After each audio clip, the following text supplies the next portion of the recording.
आहान, अब तुम्हारा काउंटडाउन शुरू। तो इसकी कीमत पूरे किल परिवार को चुकानी पड़ेगी। काम हो जाना चाहिए। कहीं आहान किसी मुसीबत में तो नहीं?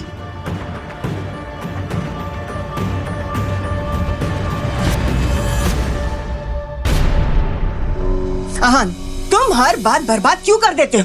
अगर ऑफिस में शेखर और शनाया की मदद नहीं कर सकते तो घर के काम संभाला करो।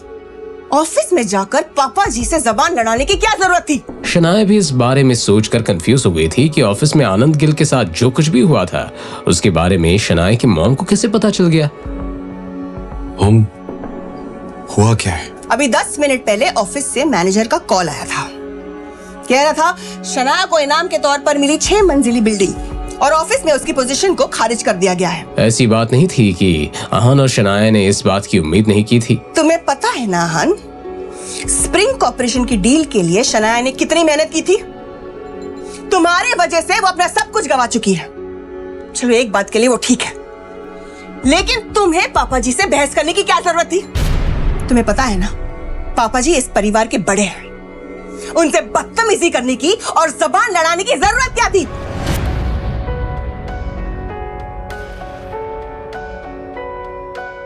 अगर एक बार के लिए शनाया ने पापा जी से लड़ाई की होती तो मैं कुछ कर सकती थी। अपनी पोती को कुछ सजा देकर पापा जी माफ कर देते। लेकिन ये आहान, इसके अंदर इतनी हिम्मत कहां से आ गई? अब कुछ नहीं हो सकता। आहान ने शनाया और उसकी फैमिली को बहुत बड़ी मुसीबत में डाल दिया था। माँ, इसमें आहान की कोई गलती नहीं थी। दादाजी शौर्या की तरफदारी कर रहे थे और उन्होंने मुझ पर यकीन करने से मना ही कर दिया था। रियली शनाया, तुम अब भी इसी आदमी का साथ दे रही हो? इसकी वजह से तुम अपना सब कुछ गवा चुकी हो और तुम्हें ये सही लग रहा है?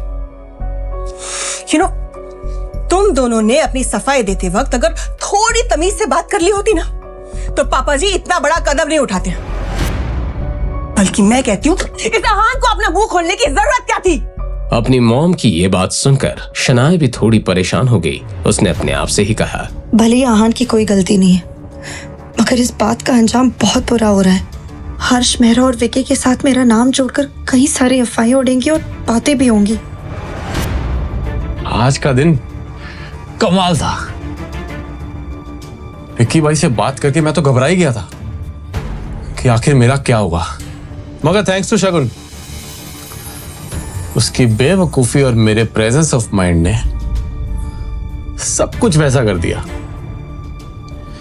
जैसा मैं चाहता था। अब इंजीनियर्स की टीम भी मेरी, स्प्रिंग कॉर्पोरेशन का प्रोजेक्ट भी मेरा और इस कंपनी के हेड की पोजीशन भी मेरी। बेचारी शनाया गुस्से में घर में बवाल कर रही हो या रो रही होगी। शौर्या बेटा,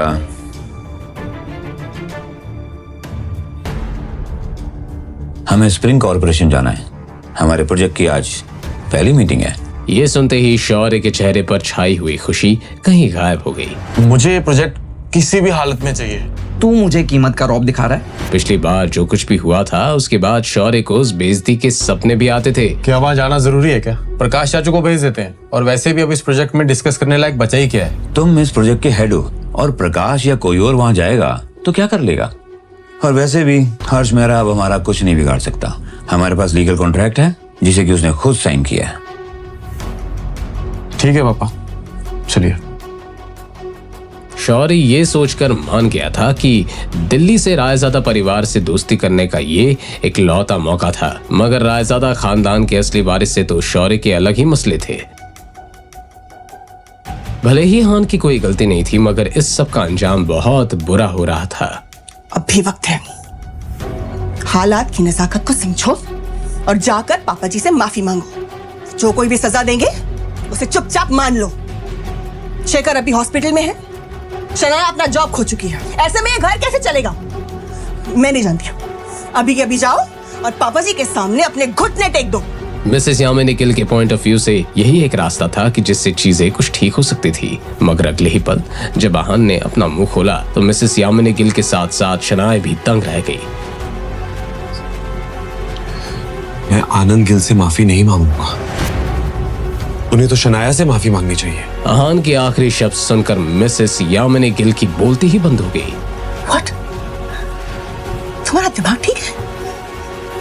मुझे लगता है तुम्हारा दिमाग खराब हो गया है। मॉम, आप मानो या ना मानो, आनंद गिल शनाया से माफी मांगेंगे।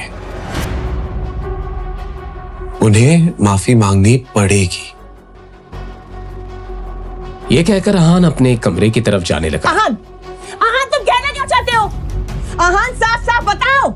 मगर आहान ने कुछ भी नहीं कहा। जवाब में बस आहान के कमरे के दरवाजे के बंद होने की आवाज आई।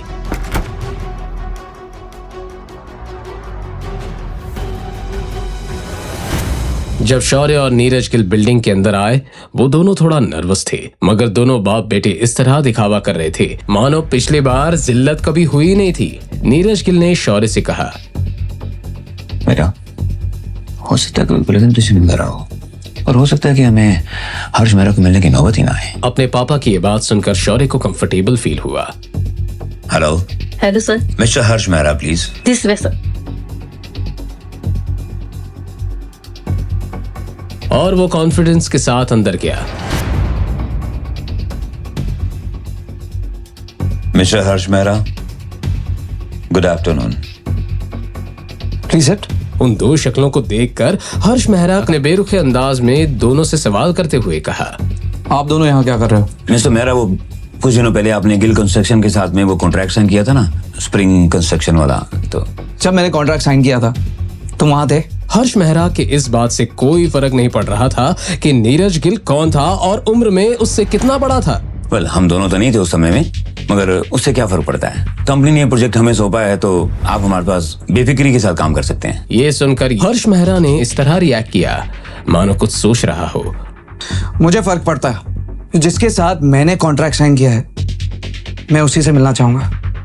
नीरज ने लाचार होकर सवाल किया, मिस्टर मेहरा, आप मेरी मुश्किलें क्यों इतनी बढ़ाते जा रहे हैं? निकल जाओ यहाँ से। और अब मैं मीटिंग तभी करूंगा जब मैं शनाया खुद यहाँ चल कर आएगी। उसके पापा से कुछ नहीं होने वाला था, इसलिए शौर्य ने बीच में बात काटते हुए कहा, वो एक्चुअली मिस्टर नाया थोड़ा बिजी है, वो 1 महीने के लिए वेकेशन पे गई है। अब हर्ष कोई बहाना नहीं बना सकता था, लेकिन आगे हर्ष मेहरा ने जो कहा उसे सुनकर दोनों बाप बेटे शॉक्ड हो गए। तो फिर कोई बात नहीं, वो जब वापस लौटेंगी काम तभी शुरू होगा और मैं उनके लिए वेट कर सकता हूँ। क्या आप अपनी पर्सनल प्रॉब्लम के लिए काम को लेट करेंगे? ये मत भूलिए कि हमने कॉन्ट्रैक्ट साइन किया है और अगर आपके सुपीरियर ऑफिसर्स को ये पता चलेगा तो अच्छा नहीं होगा। शौर्य की इस बात में वार्निंग झलक रही थी। ये सुनकर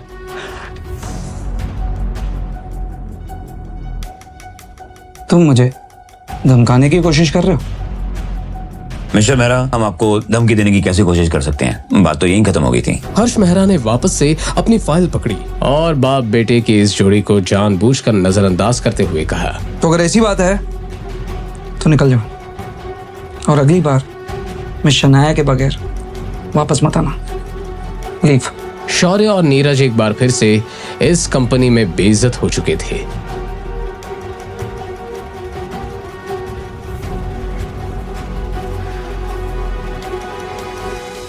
आहान को मिस्टर विक्रम की कॉल आई तो आहान ने कॉल आंसर करते हुए कहा, काम हो गया? जी काम हो गया, बाद में बात करते हैं। ये कहकर उसने कॉल काट दिया। इस वक्त आहान किचन में खाना बना रहा था कि तभी शनाया किचन के अंदर आई और उसने आहान से सवाल करते हुए कहा, आन किससे बात कर रहे थे? शनाया का सवाल सुनकर आहान नर्वस हो गया। उसने बहाना बनाते हुए कहा, ऑफिस से कॉल आया था, आपको भूख लगी होगी ना, खाना बन जाएगा, बस 5 मिनट ना। अपनी बात कहने के बाद वो जा ही रही थी कि शनाया को कुछ याद आया और उसने मोड़कर आहान से पूछा, वैसे आप विकी के अड्डे पर पहुंचे कैसे? आप वहां क्या कर रहे थे? अब आहान क्या कहेगा? क्या वो शनाया को सच बता देगा या फिर एक नया बहाना बनाएगा? जानने के लिए सुनते रहिए पॉकेट FM।